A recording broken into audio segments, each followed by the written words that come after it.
People will go to work, they'll come home, shove their face with some processed garbage, and then they'll let their eyes bleed until they fall asleep watching a show, immersing themselves in a reality that's not their own because of how much they hate their own. Think about that. It's fucking insane. Okay, so the thing that's been pressing is like why it's so difficult to let somebody go after you break up in relationship to how hard it is to accept the fact that they're going to be happy with somebody else. Because I keep seeing, and it happened. Actually, one of my friends texted me the other day after he saw one of my posts, and he was like, "Hey man, I saw your post, and I can totally relate to it because a couple weeks ago my girlfriend and I broke up." He's like, "But I'm doing everything in my power to get her back, and like whatever. She doesn't want him back, but she's gonna take him back, and like." It's because he's trying to, and I don't know whether or not they should be together, but I know a lot of times people shouldn't be together. Like a lot of times you're just not meant to be with somebody, and then you just keep trying to get them back after you break up, and you don't allow that necessary cycle of moving on to happen because you're still in contact with them. And it's super hard, and like I fucking get it. Like I'm not sitting here saying like I'm a saint and I don't ever try and hit up my ex. Like I'm not gonna sit here and say that. Like I've never done that before. But what I am saying is that you won't move on unless you do that. And it's really fucking difficult. And I'm sitting here and I'm like, what do I say? Like, what do you do? Like, what do I tell this kid? Like, I'm sitting there, I'm like. Sorry, did he say he wanted to message his girlfriend? He hit her, he's been hitting her up obsessively after they broke up. Oh, yeah. Damn. Oh, yeah. But that's like, that's so many relationships. Yeah. It's so many relationships. And here's another hard part, too, because there's so many things that go into it. Like, you see it all the time. Like, there's a lot of relationships, a lot of healthy relationships, a lot of marriages that it was a marriage, and then it was a divorce, and then they got remarried, and now they're good. And it's like, oh, my God, why does it have to be so complicated? Like, love is so fucking messy. It's so messy. And it's like, you could sit there and you could, curse the world or curse God for making love messy like this, or you could do your best to just do your best. And to me, it's like, I'm trying to figure out why is it so fucking difficult to move on? Like, why is it so hard to just sit here and accept the fact that fucking Rachel is going to be talking to some other dude? Because then I'm thinking like, okay, if she does move on and she is like talking to some dude, like, bro, if I find out, like how, dude, if I'm telling you, and I told you this the night before we broke up, bro, if I find out, dude, I'm going to go crazy. Like this right now, like that's where I feel the most emotionally unstable. Like I don't know what I'm gonna do, and I don't even like telling you that, especially because like I feel insecure knowing that I'm expressing to you like where I'm fucking super unstable, and especially because like I really want to come across as like somebody that's like fairly stoic. Yeah, we joke, whatever, but like honestly, like dude, the thought even just like fucks me up. The thought. Oh, God, it's like sickening. Why do you think that is? Homie, I don't know. Like jealousy, envy, the fact that you love, it's almost like how you would feel if you found out somebody, because it's the same, like after you break up with somebody, it's not that you just fall out of love with them. You're still in love with them. You just broke up with them. Yeah. And so them now being able to hook up with somebody else is still going to fuck you up just as much as it would if they were in a relationship with you. The difference is it's cheating or not cheating. It still hurts as much. Can't hold them accountable. Right. The only difference is in one situation they can, in one situation they can't, quote unquote. But it's still going to fuck you up just as much because you still love this person, and the person you love is fucking somebody else. Jesus. And it's Rachel, and she's so pure. It's like, God damn it. Fuck me. And like dude, that's one of my biggest values. Like, I know a lot of guys, some guys don't care, not a lot. Like a lot of guys care, a lot of guys don't. But like, dude, she's so pure.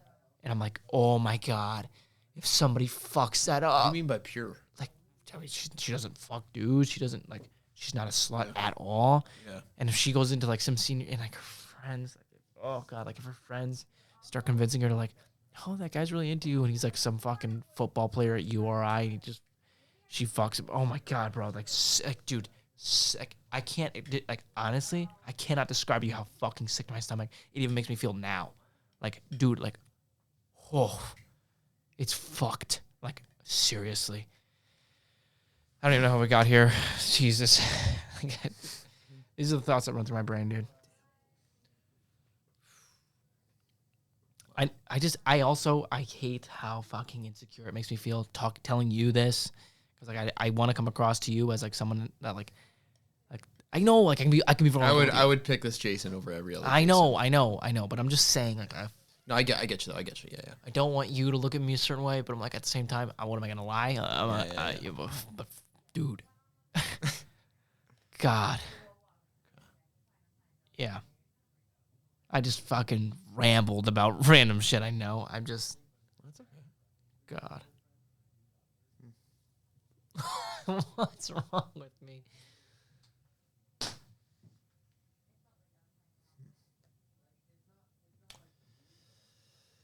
Yeah, I mean that's definitely not a fun situation at all. No.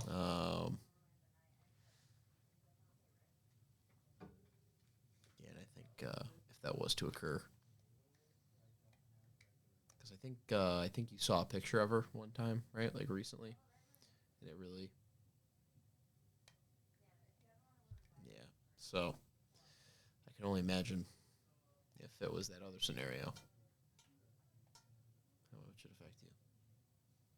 Like, what do you think you can do to like kind of prevent that, like from? Obviously, like not like no meaning like what do you think you can do to prevent that kind of reaction from happening? No, I know. Yeah. I've thought about that a lot more than you can imagine. Yeah. Because of like this is where I live a lot of the time, especially when my day comes to an end, like the last couple hours of my day and the first couple hours of my morning. Like this is what I think about like obsessively, and like I'm trying to break the pattern, and I've thought about it, and the scary answer is I have no idea. I legitimately have no idea. And that's the scary part.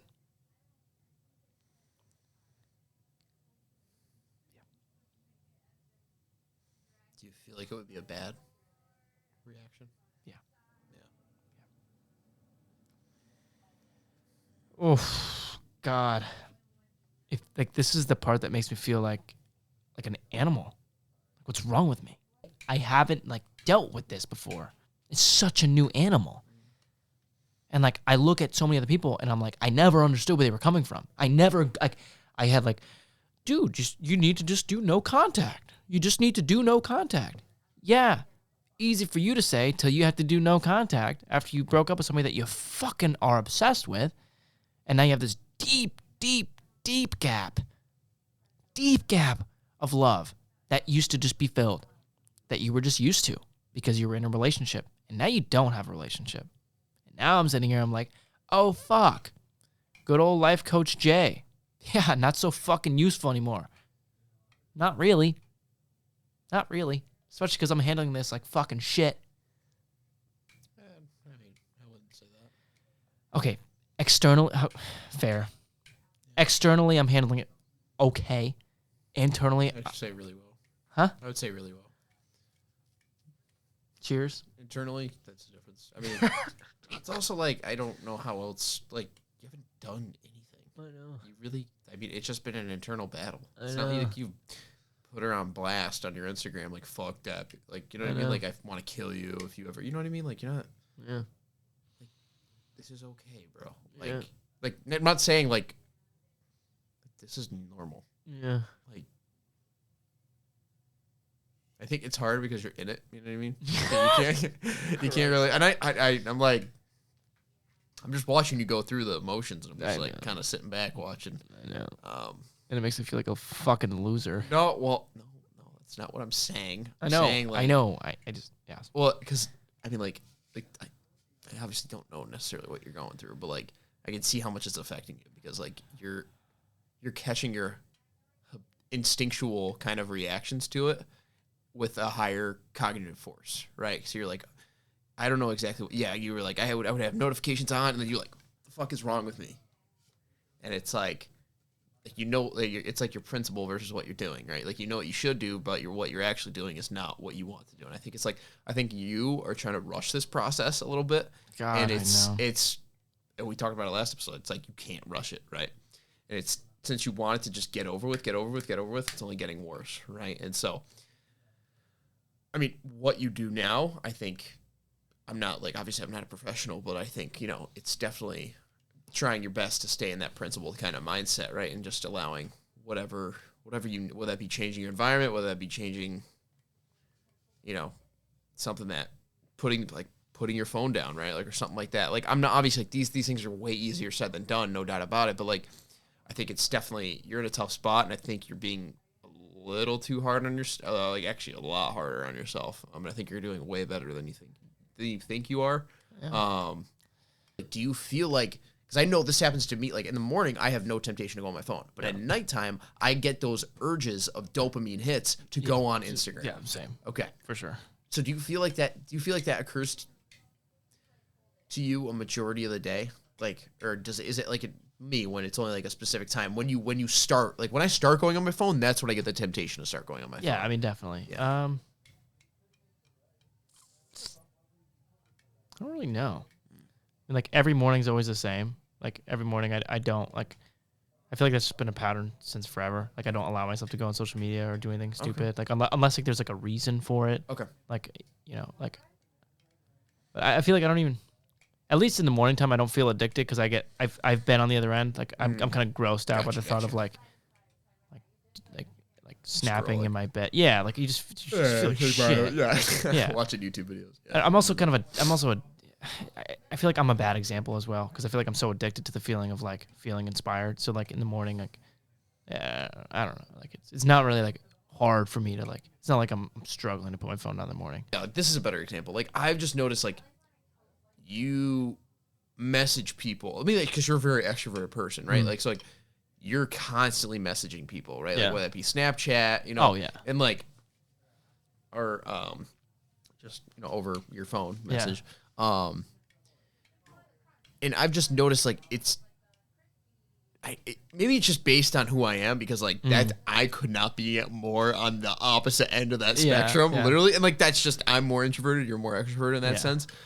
I mean, do you feel like there's a need to always like? I mean, are you just like? I mean, it might be hard to kind of understand and like. No, I get where you're coming from. I feel like it's not yes or no. I feel like it's definitely both. Okay. I feel like I feel like both play into it. Yeah. A huge part of it is definitely I just feel the desire to just, get the dopamine from Snapchat or whatever. Yeah, usually Snapchat. Yeah. But then there's also another huge part, which is like I really just love like talking to people and communicating with people. And that's also one of the other things that I like. I used to poo-poo a lot, like, oh, you're just sending pictures of your face back and forth. And it's like, that's not what it is. It's like, 'cause it's not like you're looking at it too objectively. It's like a lot of people would be, like, especially me, like I used to say like, what's the point? You're just sending your picture of your face back and forth. And it's like, yeah, kinda, not really. It's like basically a little like, I care about you. And like, if it's turning into, I just want to snap bitches and like fucking, you know what I mean? That's different. Like, but when I'm snapping my boys, what's that? Yeah. You know what I mean? Like, is that an addiction or is that hey, friendly reminder, I still love you. I still love you. I still love you. I still love you. Like, or like when you're with somebody and you touch their shoulder, it's like, is that, like, do you know what I'm saying? So like, to me, it's like, that was kind of like one of the things that like, I had to really like open really my, about the intent. Open my, yes. Why you're doing it. Right. But the problem is like it gets conflated. Yeah. And so like. Especially with attractive women. Christ almighty. You know it better than I do. Trust me, I do. And here's the thing, to be fair, that I've gotten pretty good at after Rachel and I broke up, which is if I realize the intention is poor, I've gotten better. Not perfect. I've gotten better at just leaving them undelivered. Like, just like, oh. I just feel like when people are so connected to their phone and they can't put it down. Yeah. It can be very hard for them to process what they're going through internally. And so I found that myself, like, especially with Prize Life and all these other things, like, I found myself just, like, when it comes to, like, obviously, like, I was in training today, and I was, like, on my phone a little bit more, like, a couple of times, and I caught myself, and I was like, yo, Cal, just put the phone down, like, relax, right, like, listen to what's going on here. But it's, like, it's also, too, it's so tough because it disconnects you from the reality that you're in, right? And it's, like, when that occurs, and this is what I've been telling, like, I think, and this is what I was, like, because the reason what kind of hit me last night was, and last time I went to the land trust, it was like, I faced like another perspective that like just completely flipped my kind of view of life upside down. Like it was such a different experience that made the world feel so much more refreshing. And that's why I was thinking, I was like, damn, bro, I feel like Jason really needs something like the land trust, because it will just, I don't know for sure, but if like I feel and I genuinely believe that like being in that type of environment would be such a kind of catalyst in your life that just kind of an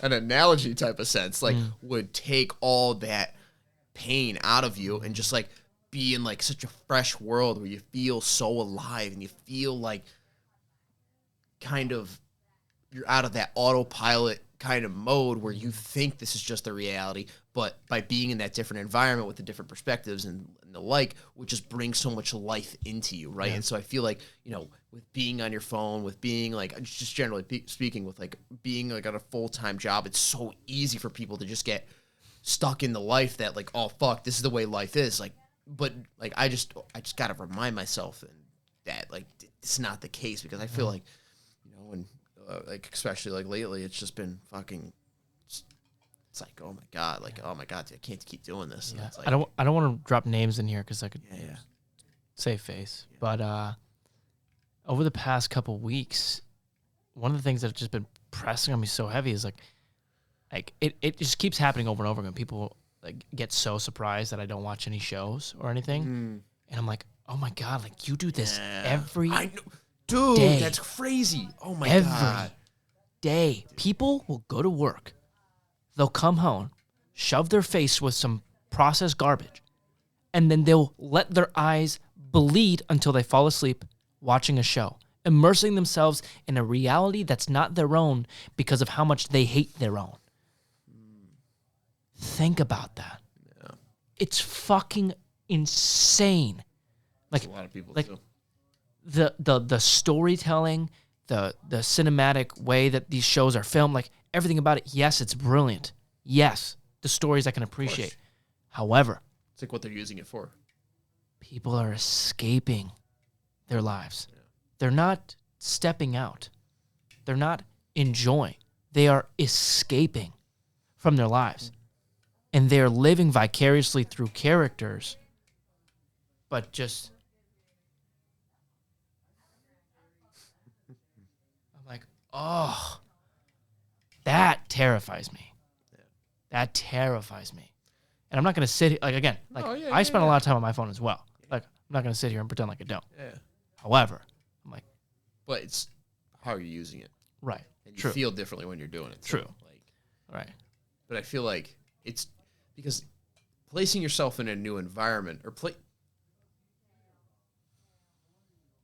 your environment can either reinforce what you're already feeling, or it can bring on a complete new sensation, right? And so whether you go to like something like the land trust, or you just continually sit on your couch and you just get in that kind of like, you feel like you can't put your phone down and it just keeps scrolling. You're just like, this will solve my problems, I swear.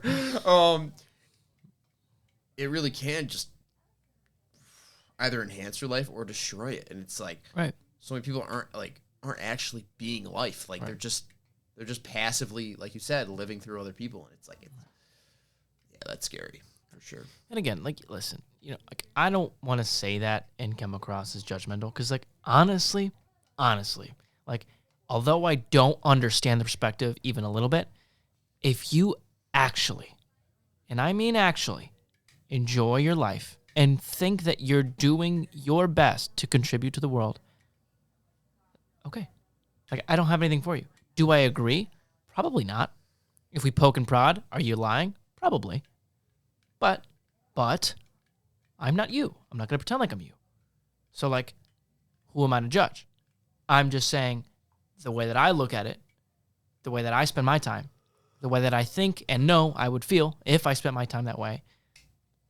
You know? It's like, how do you feel after letting your eyes bleed after watching 20 Mr. Beast YouTube videos? It was awesome. Right. Again, I'm not saying there's not a time and a place. I'm just saying, like, by your own definition, how much time are you wasting on your phone or on Netflix or doing whatever? Like, seriously, how much time are you just pissing away? Yeah, my favorite example is this is what happens all the time, especially with my friend group. They spend so much time on video games, but they want to build a successful business. And I'm like, listen, I'm not telling you shouldn't play video games. But what I am saying is that you better stop complaining to me about why you don't have a successful business if you're spending 6 hours a day, every day, playing fucking Fortnite. It's worth it. I don't care what you do with your time. I just am not going to sit here and listen to you complain about why you aren't the way that you want to be, why your life isn't the life that you want it to be, when you're spending this much time on your fucking PlayStation. Again, I'm not judging you for playing PlayStation. All I'm saying is that you can't complain to me or to life or point the finger if you're spending this much time doing X, Y, and Z. And you can give me any excuse you want. That's fine. Again, I'm not telling you what to do. I'm just saying if you want that fucking life, you gotta sacrifice the stupid shit that you're doing now. If it's stupid shit, and you get to define that. I'm not telling you how to define it. Again, disclaimer number 1056. I don't really care what you do. But now that I'm involved and you're saying like, well, yeah, easy for you. Like you and Cal just stuff looks so professional and like you head central and but like it's hard for me to reach out and I'm like, you're spending 6 hours a day on Fortnite, dude. What the fuck? Do you know what I'm saying? Like, and even I'm not in a position where I'm saying like I spend every waking hour and every second of my day making sure to progress CJ Media. No. But I'm also not complaining to you about why I'm not in this X, Y, and Z position that I want to be in. Because the first person I go to is you. And the first thing that you say is, well, what'd you do yesterday? You know why? Because that's the actual question you need to ask. But most people are going to other people who are going to say, well, you need Netflix after a long day because your boss is a pain in your ass. Okay, Sally. Yeah. You know what I realized? I was like, as we were talking, I was like, fuck, man, I do not like res life. Like, I just don't. Like, I mean, like... Sorry, I'm sorry for laughing. I'm sorry. Oh, I don't care. No. I was hoping you would laugh. Because, my sob's starting... Like, because I was thinking about it, and you can keep this in, like, no way my mom's going to... Maybe she does, you know, and I think she already kind of knows. But, like I said, like, I want to have enough money saved up by the end of the year, and then after, like, June comes, like, that's when I plan on leaving, right? Like... Right. And, like, just thinking of, like, someone coming up to me and saying, like, you should continue to do res life because because it's a job, it's a full time, and it's just like, what if I said to them, I was like, if I continued to do res life, I would continue to not do what I liked, right? I would continue, I don't hate it by any means. It has a lot of benefits, and I actually do enjoy it a lot, right? But, like, this feeling that I have right now is like, I don't want to be feeling this, right? Like, I would much rather feel this from videography or something else and knowing I have to go back to work tonight for probably another 2 hours. That does not sound like a lot of fun to me, right? Like, I don't want to be feeling like, oh, another burden. I got to go back and do that. Like, and like, yeah, I'm sure if I was doing CJ Media, like, that would be a little bit of a different story, right? Like, maybe I would, like, oh, if I have to go edit, but, like, two different completely things and two different things that I'm working towards, right? And of course, it's just tying that back to what we were talking about. I think this past Sunday, I watched football with my boy Dalton, right? Like watched the Patriots game, and I was like, it was the same thing that we were talking about, and I was like, because I was originally planning on just going home and like, but I wanted to spend time with him because I haven't seen him in a little while. And we spent like probably like 4 hours together, and I was like, the time flew by, and I was walking back, and I was like, oh my God, like, so I never do this. I'm like, this is so refreshing thing. It was definitely really refreshing, but I was like, I was like, holy shit. Like, it didn't really make me realize how much we freaking prioritize our time And like we a lot towards like working towards the business and things like that. Like you don't realize it because we're in it, right? I know. But like when you do spend a night, it feels like that. Obviously, it wasn't like I'm not thinking that night was wasted, but I was feeling like that night was wasted because I wasn't able to do what I was quote unquote supposed to do. Right. And it's just, I mean, like I know I'm kind of like both those areas. Like saying I don't want to do the job. Like I don't want to do the job I'm working at anymore. Right. Like I don't. I'm gonna be honest. I got like 9 months left, and like I'm not trying to wish away the present moment, but like those 9 months couldn't come by sooner. Right. And it's like I don't like saying that, especially because I don't want to be that kind of person that wishes away time or is like looking to the future. But if you were to tell me that I could do something for the rest of my life tomorrow or in the next 9 months, Matrix speaking, I would fucking say yes, right? And it's like, obviously I'm super grateful for the point I'm at. I'm super lucky. I'm super grateful for my coworkers around me, nothing against them. Super grateful for Central and all this type of stuff. But it's like, damn, man, like just being able to prioritize what you really want to do and work toward the life that you want in your own control, and just thinking about like how I'm going to be able to literally build a life I want, live off grid, live in a way that's according to my rules and like work towards great things. It's like, that's the next step. And it's like, wow, like that day couldn't come sooner, you know? So, but yeah, so but I understand what you're saying. There's a balance, and you're just talking about you're talking about the yang. Yeah. I get it. Yeah. You don't need to explain. Yeah. I understand. I think that the thing that really strikes me when you're talking about it, because I think about this, I don't think I think about this enough, to be honest, because it's a good, healthy reminder, because oftentimes you can get caught up in just like the mindset of just chug away. Is when you were saying that people look at your 9-to-5 job and say, you should keep it. Don't go do the business. Don't go chase your dreams. Like, you have a safe and secure job, and that's fine, but they're looking at your life through their paradigm. They're looking at your life through their paradigm. Those two things don't equate. Yep. Because it's not their life. And that's fine. And they mean well. Again, it's not like they have any malintent. But once they do have malintent, once their intentions are, I'm not doing something with my life, so I want you to stay stuck in this shitty spot with me, that's when it's the issue. It's not an issue when it's like, why would you give up this job? Everything's so great. You have a house and this and this. But their intention is they want you to be happy. Perfect. Amazing. Great. I just kindly disagree. Once it's, I stop chasing my dreams and settle for this 9-to-5, so you should stop chasing your dreams and settle for this 9-to-5, then it's fuck you. Yeah. Seriously. 100%, bro. Like, and not in the sense where like I'm going to retaliate or do anything stupid or get in an argument, but it's like, you better stay the fuck away from me, because it doesn't get more toxic than that. Arnold Schwarzenegger told a story when, I don't know who he said it was about, but Arnold told the story, and he said someone came up to him and they're like, God, I would never, ever want to look like that. And he's sitting there, looks jacked as fuck, Mr. a fucking Olympia. And he turns to them, he says, yeah, don't worry, you won't. You won't. And that's that.